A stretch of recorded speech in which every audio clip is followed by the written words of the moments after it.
Yo, what up, everybody? It's Eric. And today I have a reoccurring guest. It's Megan Lawrence. And she talked in our last episode about how she was going down to Peru and she was going to do an ayahuasca journey through Blue Morpho. And she has since returned and was gracious enough to give me an interview. So we talked about Blue Morpho and her experience, but also just kind of what the center was like. And if you're not familiar with what ayahuasca is a psychedelic that has been used for thousands of years, and it's basically you take the vine of one thing and the bark of another thing and you brew it together into a tea and it induces a psychedelic state that's very similar to DMT, if you're familiar with DMT. And except that it lasts a lot longer, and DMT happens to be one of the psychoactive properties in ayahuasca. So it lasts a lot longer. It's like 8 hours or longer. Sometimes people have them, for longer than that. And so I envy her. I've always wanted to do ayahuasca, but I won't do it unless I do it the way that she did it, which is the right way, going down into the jungle and having a shaman who's, trained and has a good reputation, because there are a lot of charlatans in that world. And I highly recommend, if this is something that sounds good to you, to also do it that way. Don't just go find some dready hippie in the redwoods that wants to give you some crazy, tea, get you all weird. Do it the right way. So, without further ado, I bring you my homie, Megan Lawrence. All right, I'm here with Megan Lawrence, and she is my internet friend who just got back from a psychedelic journey in Peru, doing the vine ayahuasca. And I'm really excited to get into this. But first, let's just talk a little bit about how we know each other and how you kind of, I don't know, I guess I was going to say how you came to be, but we could talk about your website and stuff like that really fast as well. Okay. Well, my Instagram it still is, it's a writing page of mine. It's just kind of like just this online diary that it started in my dark days, and it kind of has just, in my recovery journey, it has become something much different. It's more about talking about the dark days, but with more of a lighter twist on it. There's definitely more of a positive take on things, whereas before it was just like a depressed girl's online diary. Yeah. And in my recovery journey, that's where Healing Hopefuls came about, which I'm honestly going to be changing completely, just because, especially after this whole experience, I just kind of see life much differently. So I'm looking forward to what that will come about. I'm kind of in the process of recreating everything, but looking forward to that. That's cool. Reborn, rebrand. So yeah, well, exactly. that's awesome. I like, let's talk about the Peru trip. Let's just get into it. What made you decide that you want to do this? Okay, well, when I got sober, it'll be 4 years in August. So that's when ayahuasca really came into my consciousness. That was the first time that I really heard of it. And it spoke to me directly. I knew right away that that was something that I was going to do. And honestly, when I was in Peru, I had this conversation with a bunch of the people that were there, that had I had booked a flight to Peru immediately in my sobriety, it would have been a much different experience, because Yeah. I would have had no internal work done on myself. Yeah, no it just would have foundation. been sober and then boom. Yeah. Oh, it would have been rough. I mean, it was rough in its own way while I was there, but it would have been, I would imagine, just way tougher. Oh, So, yeah. I knew I wanted to do it right when I turned 27. Sorry, I didn't mean to interrupt you.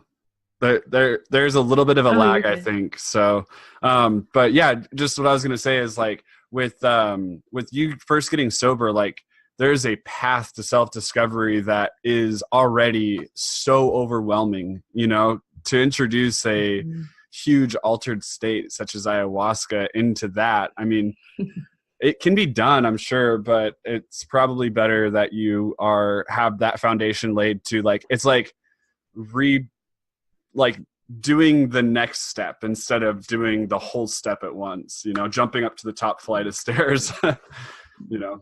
Definitely. So And Hamilton Souther was there. He's the creator of Blue Morpho. mhm. And when I booked the trip, he wasn't originally like a guest appearance because he hadn't been down to the jungle in like 10 years at that point. So it was kind of like it was like, oh, that's awesome. This person I've been listening to talk about for years at this point is going to be there. So it'll be cool to kind of get more of his perspective on things. And he said like people who come there when they're still like struggling with alcoholism or addiction, they basically just puke their brains out the entire time. And for the most part, it's like they might not even actually be puking out anything, but in the moment, like when they're in the ceremony, they're taking it as like they're just vomiting out all of the alcohol that they've taken in over the course of their life. So yeah, it would have been quite the experience had I did that. But I knew 27 was the age that I wanted to do. I've always had a weird fascination with this age.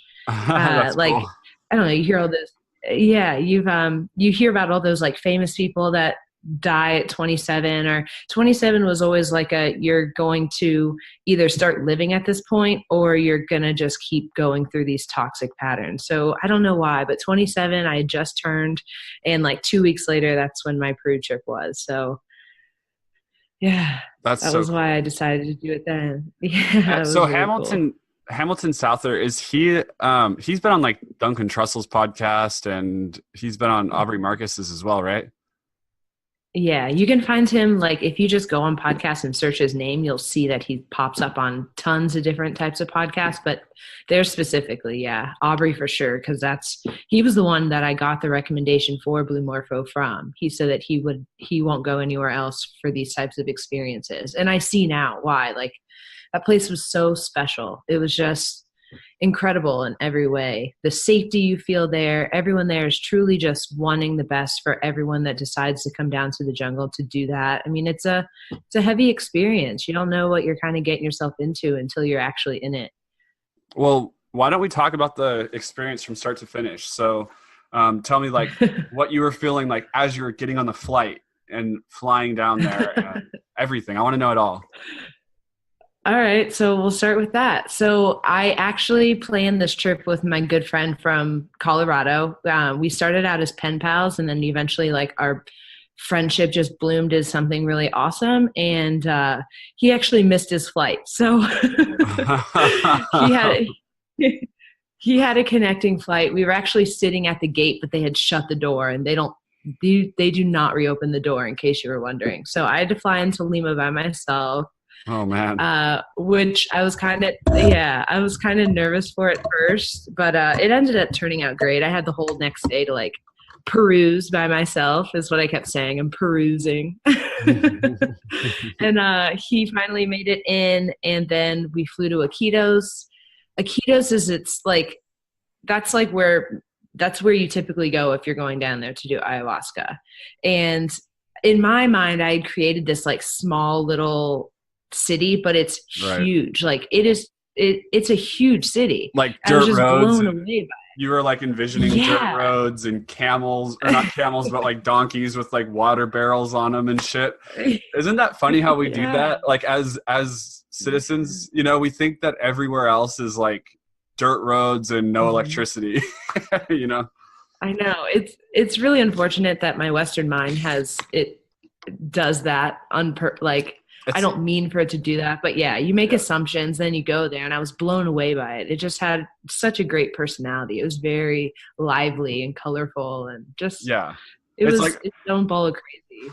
My friend Tim, he owns this property down in Mexico, and he was like telling me how before he went down there, and it's like it's right next to a really urban area of Mexico, but he was telling me like before he went down there how he was thinking, oh my gosh, like I need to make sure that we don't get robbed and we don't like get stolen and kidnapped and raped by the cartel and hit up by the police, and all these things. Then he gets there and he's like, this is awesome, and so Yeah. so anyways, I didn't mean to cut you off in your story, but I do think it's No, hilarious. Yeah, I'm gonna try to get better at that. Just have no assumptions for anything. It's the first rule of Toltec philosophy. So make no assumptions. Yes, I agree with that, but I also think that we have a long-standing survival mechanism to assume things. It's like it's not always healthy, but in a lot of cases it can be.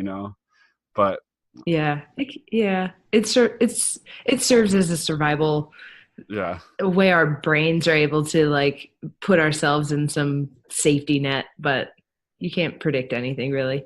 never. So, okay, But let's get back never. into it. You're perusing around. You guys go to what's the name of the city that you went to? The where all the ayahuasca actually is? Aikidos. Okitos again. So it's like, yeah, it's like 3 hours north of Lima, Peru, which is where you have to fly in when you go to Peru. So yeah, we just had to take a little plane over there, and yeah, it was awesome. So we get over there, we stay there the night. We're just kind of like doing our thing in Aikidos. We actually found these like awesome cafes to eat at that were like, they had ayahuasca menus to like help you, like, What? so they could only prepare you.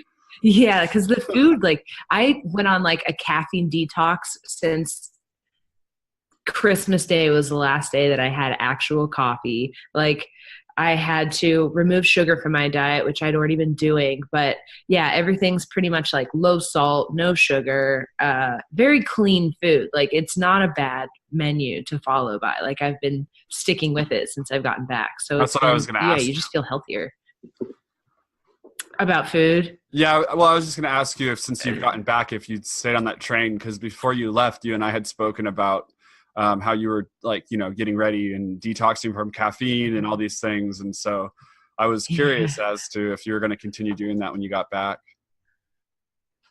Yeah, I honestly I haven't felt a need to. Well, now that I understand more, like my reason for overconsumption when it comes to sugar, or my lack of consumption when it comes to just, I don't know, it all stems from lack of self-love or self-worth or whatever, fill in the blank type word. But she really showed me, and I always refer to Aya as she. Some Mhm. people refer to her as a male. It just kind of depends on the person. But so when I say she, I'm referencing Aya. I have So I'll probably never say that heard a lot more. anybody say ayahuasca as a male, but I'm sure that there's people out there that have. But everybody that I've ever spoken to has referred to her as a her because that's like kind of what they see, like with the gentle, showingness of Yeah, ayahuasca. But I so, I agree. That's yeah, how I hear it too. yeah. So you guys are hitting up these dope cafes. Hmm. What's next? Yeah, it was pretty much like we were very chill the night before, just because. I mean, I had no like plans or anything for the trip except for just be at the retreat center, just be there on time. That's all I wanted Hmm. to have done. Like, so we just get there, we're just exploring. We pretty much have a chill night in the we stayed at Airbnbs, but it was kind of like a hostel basically. And yeah, we wake up early the next day, we meet at the Blue Morpho office, and then they drive us like basically 2 more hours deeper into the Amazon, and we show up and we meet all the people there. And like the entire time leading up to the trip, I'm like imagining the kinds of people that are going to be there. Half of them know Aubrey Marcus, half of them have never heard of it. Yeah, so that was interesting to see. But it's kind of like uh, there was about 9 countries of different people there, a lot of people from Australia, um, and then just like scattered all over the place. But there was a big chunk of people from over there, from the So Aussie. help me visualize what this place looks like. Oh, well, oh my gosh. Well, they do have a pool there now, so it's kind of like it's basically like a 4-star resort dropped into the middle of the Amazon. Okay. Like, Yeah. it's really nice. Like the accommodations there are really beautiful, but simplistic. Like there's no such thing as walls. Like all of the walls are just like bug nets, but everything they've done there, you can tell was done with intention and purpose, and just with true care. Like they really have done a beautiful job there, and I can understand why it's the #1 ayahuasca resort down in Peru. So they've done some good stuff. So what about And improving. They're I Sorry, think go. no, I was gonna say. So what about like when you say accommodations? Like what about drinks and food? How does that work? So we only ate lunch and breakfast, and you fast after lunch for the ayahuasca, which is at night. So I did a dieta. So my food was much different than if you just went and you were just going for ayahuasca and not doing the dieta. So they like half, it was pretty much half and half. So there were half of us that for breakfast, we got 3 hard boiled eggs, completely bland white rice, and the driest plantain that you could ever eat. So like, but you get really used to it. What that was teaching me though is like, you don't need to finish your whole plate. Like, because it wasn't that yummy to consume, you just ate what your body really wanted. And you're like, all right, I'm done. I was like, oh, this is nice to not like just eat over my food. Like I'm in the military who needs to like get it done as fast as I can. Like you took your time with it. It was a nice learning lesson, I guess. But then the other half, like we got to walk by their buffet that they got to eat for breakfast and lunch. And I was like, damn, that food looks really good. Yeah. Luckily, the last day we were there, though, the dieta was ended. You end it with like the Maestro Alberto, he would come. We had to wake up at 6 a.m. on Friday, and we had to do like a spoonful of salt, and you had to swish it in your mouth for 30 seconds. And that was like how you end the dieta. And then after that, that means you can eat regular food. I was able to use the pool. Like during the dieta, I wasn't even able to use hygiene products. I had to brush my teeth with a brand new toothbrush. Like it couldn't have toothpaste on it. Like it was basically cold, semi-hot, warm showers and water brushing your teeth. that was you couldn't touch anyone. Like I wanted to give hugs the entire time. I was like, no one is leaving this thing on Friday until I'm able to give you all a hug. That's awesome. So yeah, it was great. So why don't you take me like from the time that you arrive? I know we kind of just brushed over some of the details, but take me from the time that you arrive through the end, like what your schedule is like, you know, what you did during the day, Okay. all that. Okay.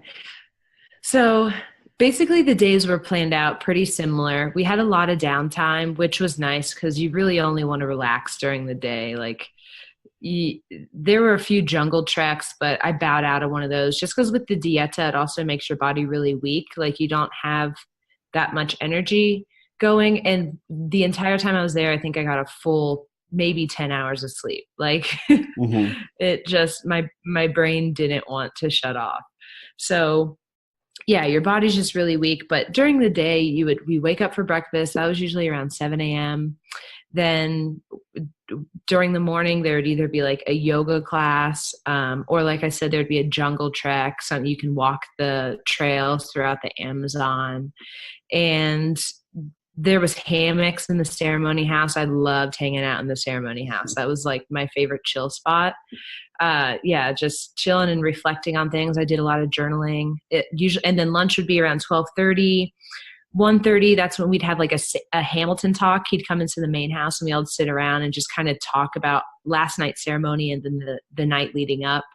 And we'd kind of put our intentions out into the universe, and he would take it all in and be like, all right, you guys have a spicy meatball of things you want to cover tonight while we're in there.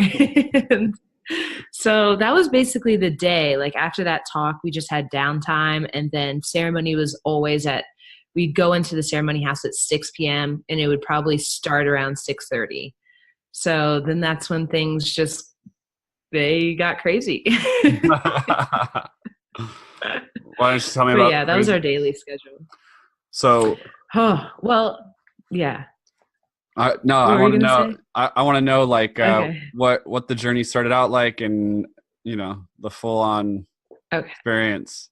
Okay, so the second day we were there, we did the ayahuasca cook, which basically we had to take we break apart the vines where the ayahuasca cooks from, and then we add the chacruna. And so what we were cooking that day was what we'd be drinking for the whole week.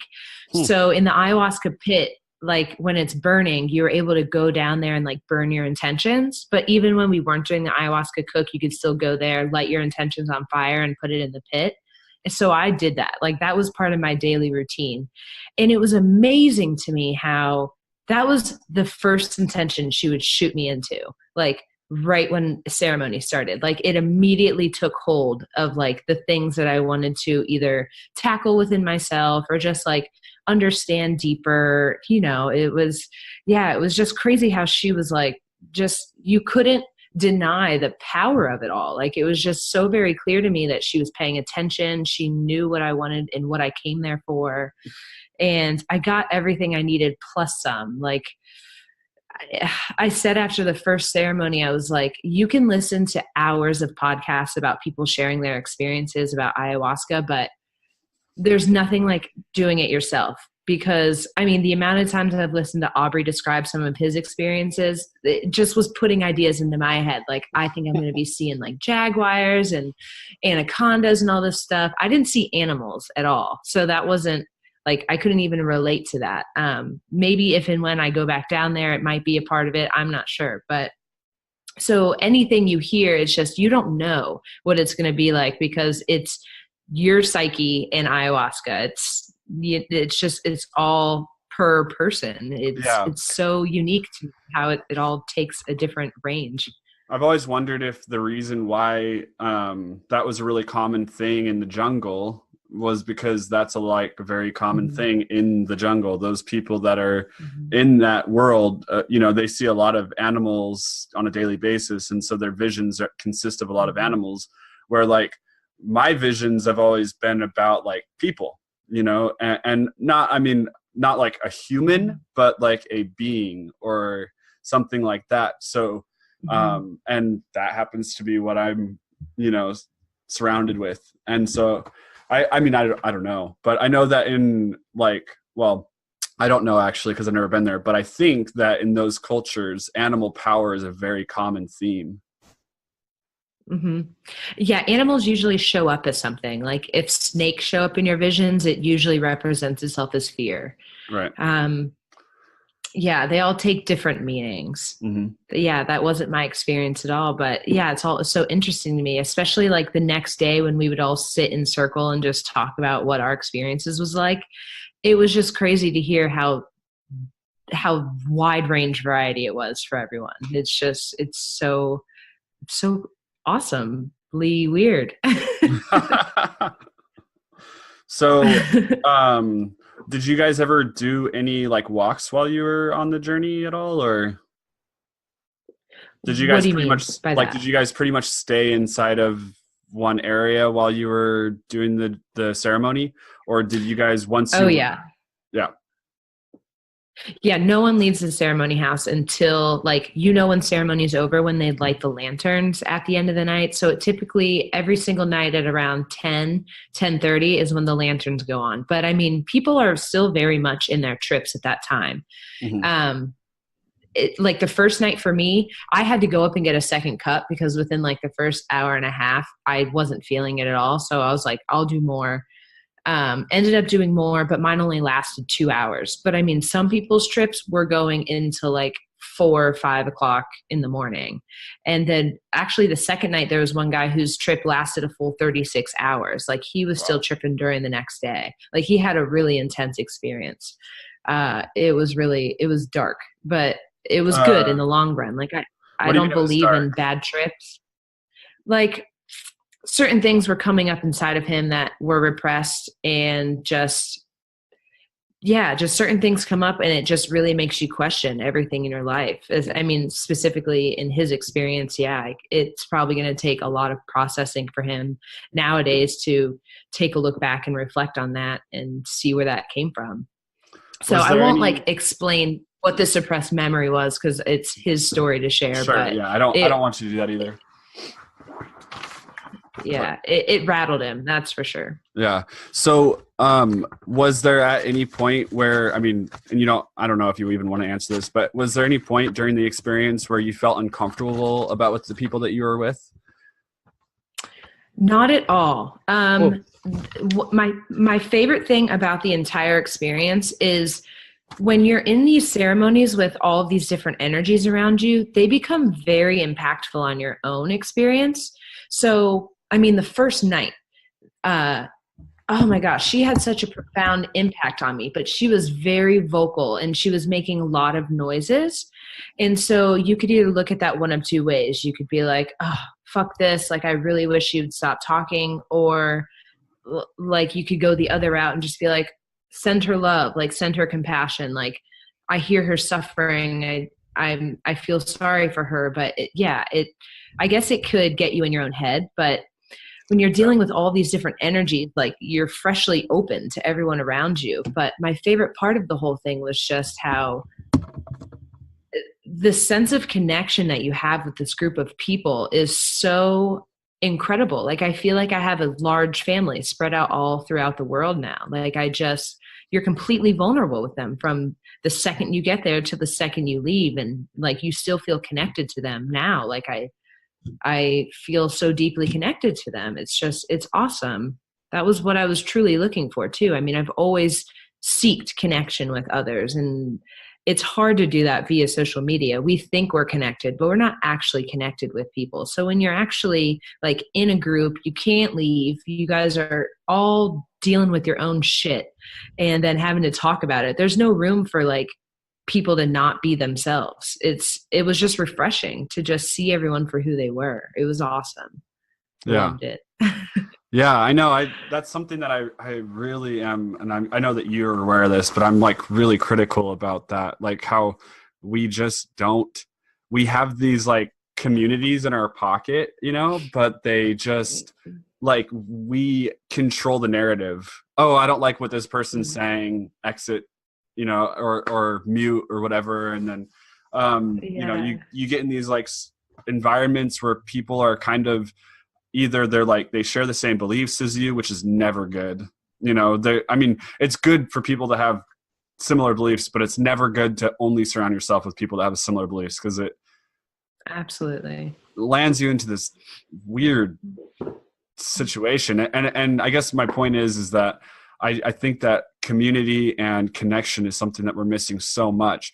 And with the experience that you're talking about, I mean, you're not only bonded with these people in a way that nobody could ever understand, but like you're saying, if you don't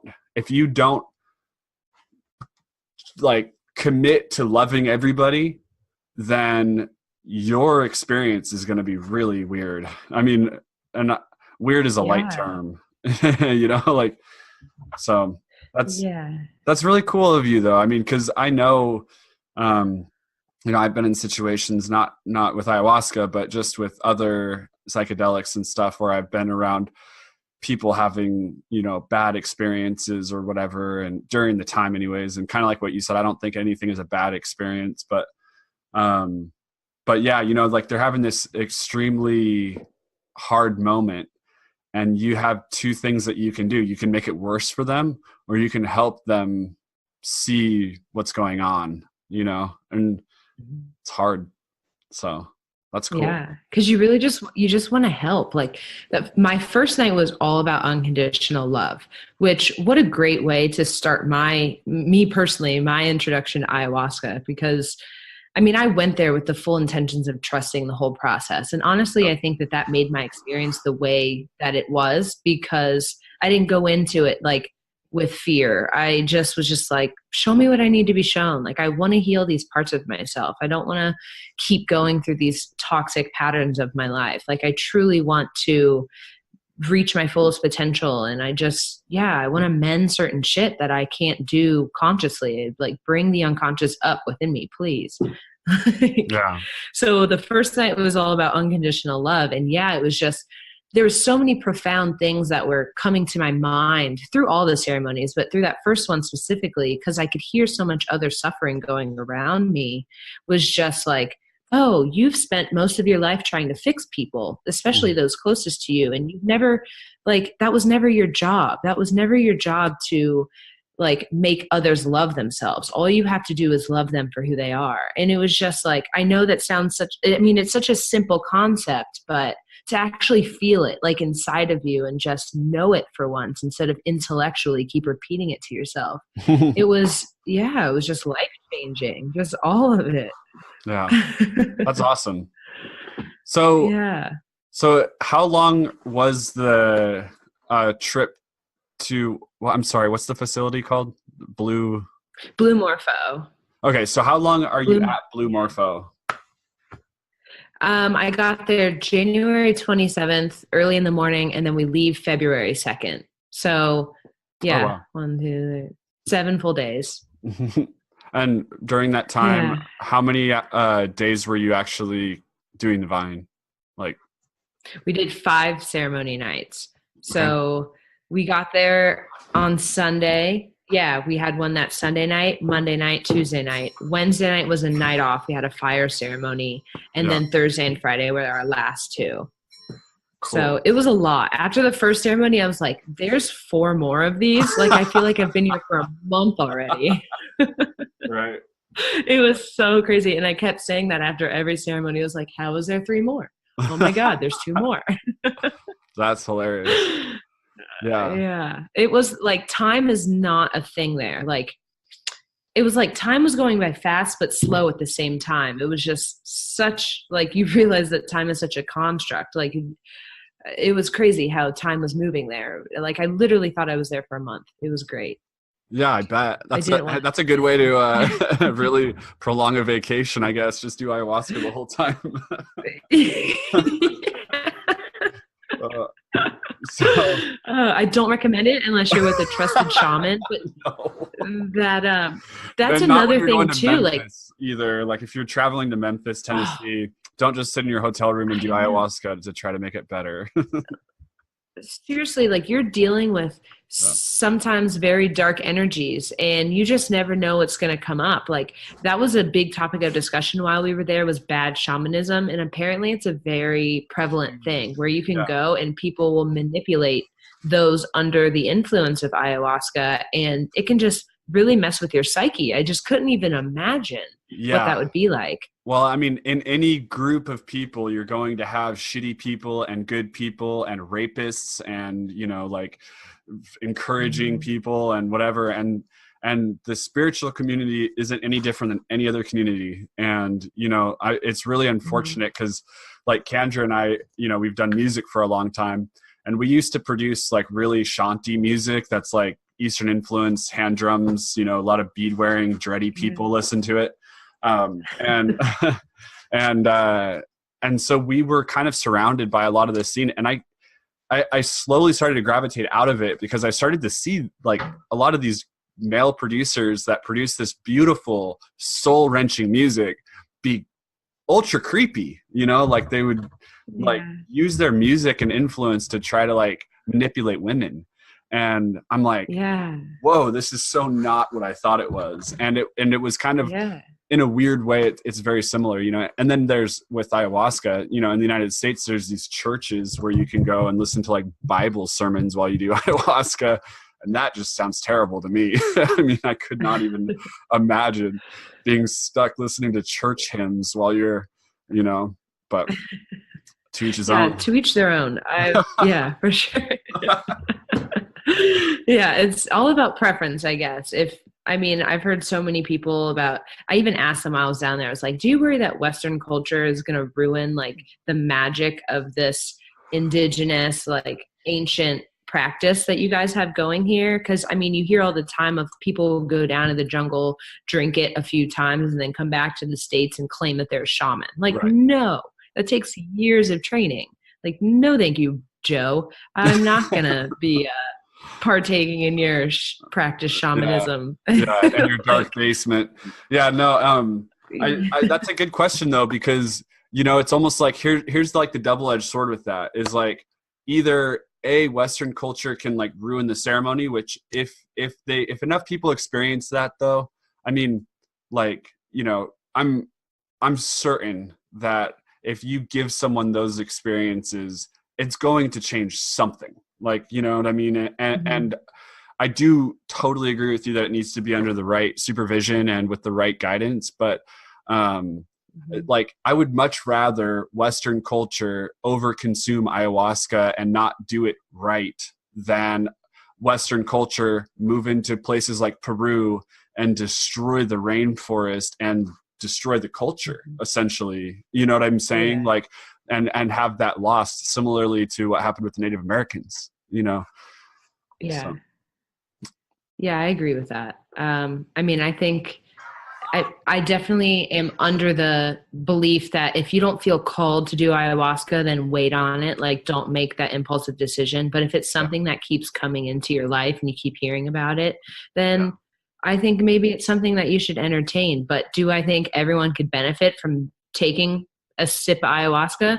Yeah, it might be hard for them to get through and they might not surrender well or be able to let go of certain things. But the type of healing that can come from it is so profound, and it's truly just like a hard reset to your hard drive that you've been functioning on for so long.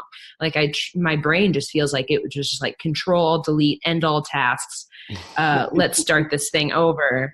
Yeah. And it feels really nice. Like I haven't been in my head once since I've come back, which is so new to me in my 27 years of life. It's how I functioned, is was just like listen to your monkey brain. And I mean, that was so much of my suffering too. Imagine that. It was a survival tactic at one point, and then it became like the thing that was to my detriment. It feels nice to be heart centered and like balanced in my life, and yeah, just more focused on what's important and actually love myself. That's how I feel.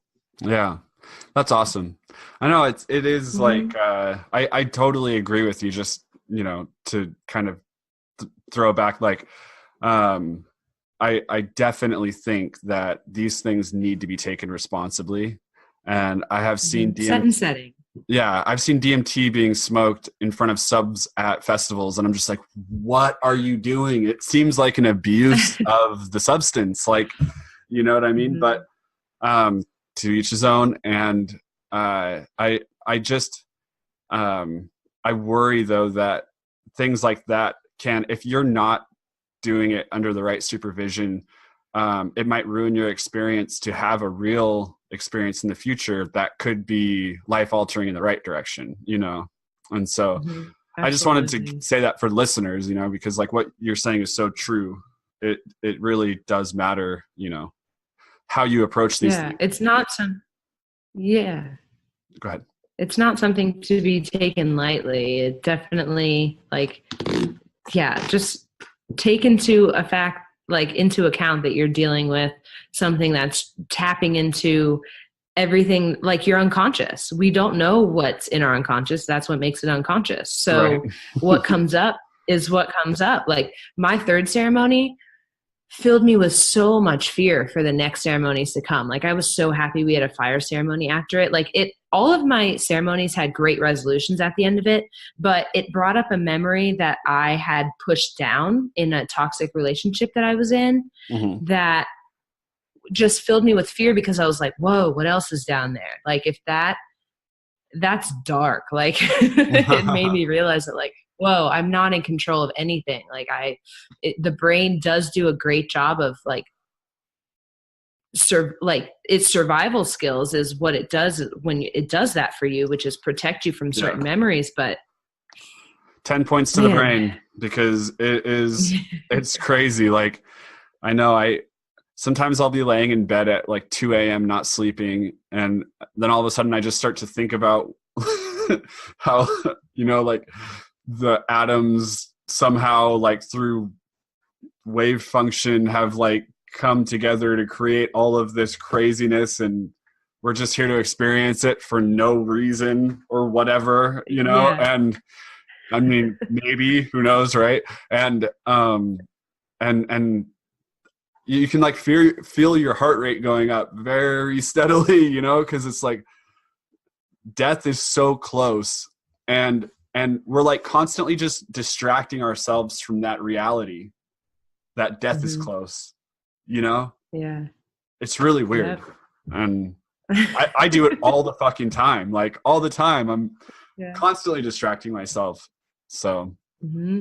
I Yeah, especially, I mean, gosh, that's like the Western disease is distraction. We're constantly just like do, and God forbid we just like sit and be still. It's why people in the Western culture don't understand meditation. It's like, well, yeah. I'm bored. I'm like, it's not about boredom. It's about Yeah. being still. Like, what?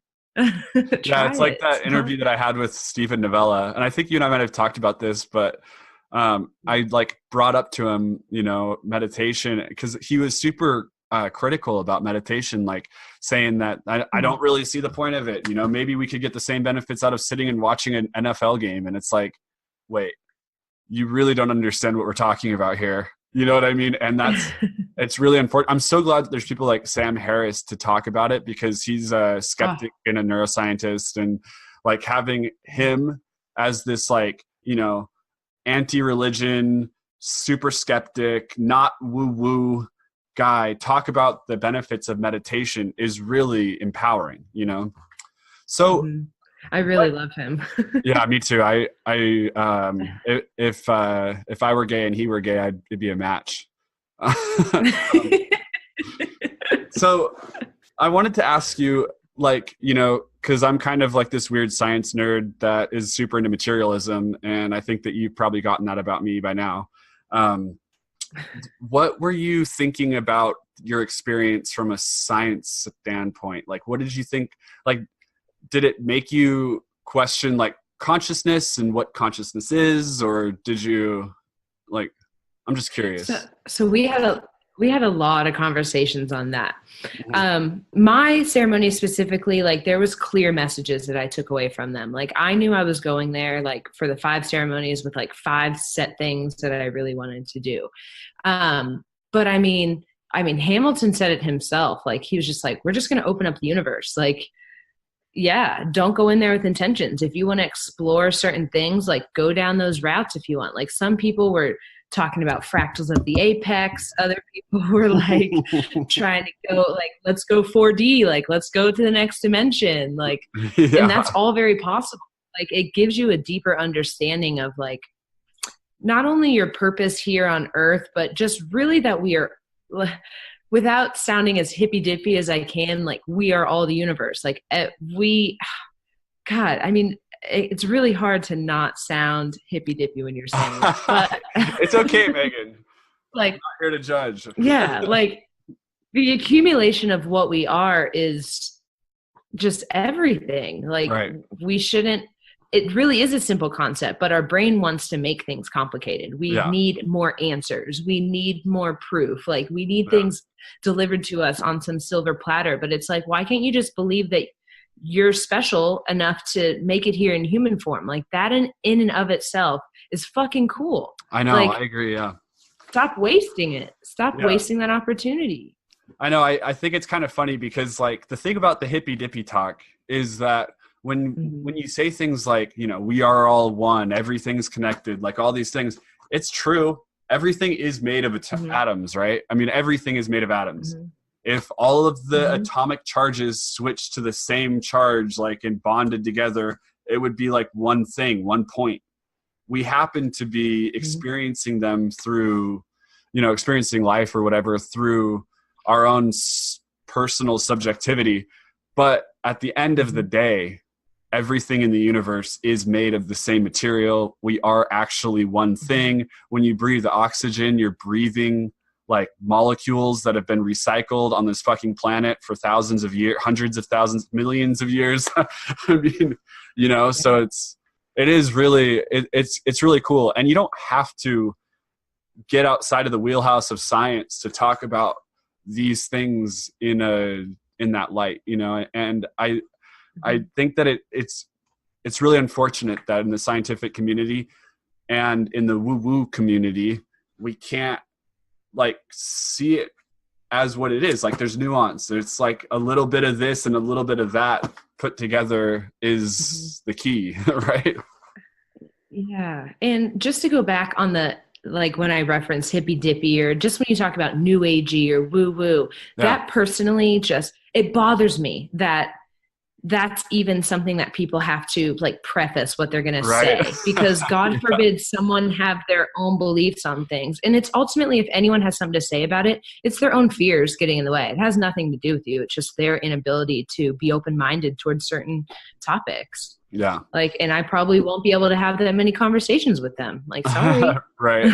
I know. And like, that's kind of like, I feel kind of like a dick because I've brought up my conversation with Stephen Novella like a million times on this podcast since I had it with him.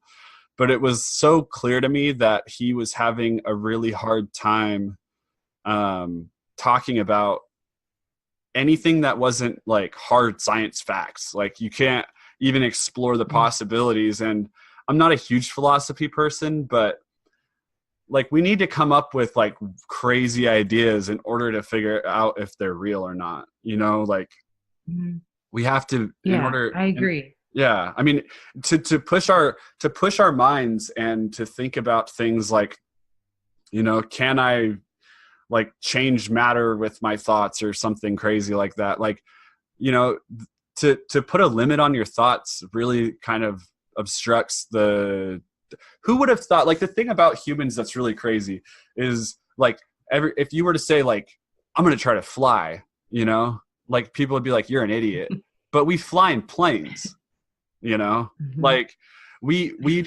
figure out other ways to do shit. Like, and so it's just about looking at things differently, maybe, you know, and or just critical thinking. Like,